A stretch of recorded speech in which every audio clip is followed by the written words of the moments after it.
बहुत समय पहले की बात है। एक छोटे से गांव के पास एक बहुत घना जंगल था।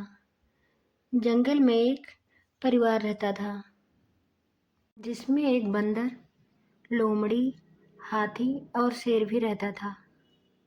सभी जानवर एक दूसरे से बहुत शांति से रहते थे। लेकिन एक दिन ऐसा हुआ कि जो कभी किसी ने सोचा नहीं था। जंगल में एक नए जानवर का आगमन हुआ, जो एक बाज था। बाज अपनी ऊंची उड़ान और तेज नजरों के लिए पहचाना जाता था। बाज जंगल में आकर सभी जानवरों को डर में डाल दिया। बाज हर वक्त उन्हें देखता रहता और उनको अपनी आंखों के साथ डराता रहता था। एक दिन सभी जानवर मिलकर बातें करने लगे कि इस बाज से अपने आप को कैसे बचाया जाए। तभी हाथी ने कहा, मैं अपनी ताकत से उसे डराकर दूर कर दूंगा। और बंदर ने कहा, मैं अपनी चालाकी से उसे देखने की कोशिश करूंगा। लोमड़ी ने कहा, मैं अपनी तेज दिमाग से कुछ तरीका ढूंढूंगी।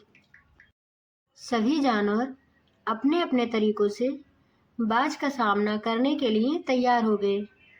पहले हाथी गया और अपनी पूरी ताकत से बाज को भगाने की कोशिश की, लेकिन बाज ने अपनी तेज उड़ान से उसे काफी दूर कर दिया।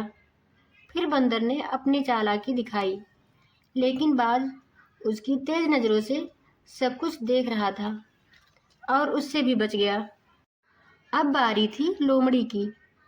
लोमड़ी ने अपना दिमाग चलाया और वह बाज के पास आई।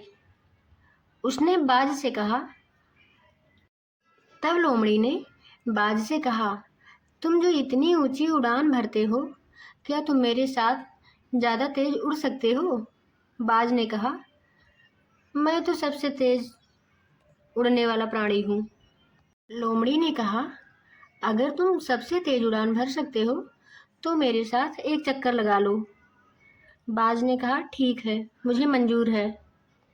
बाज ने सोचा, ये तो मेरा काम है।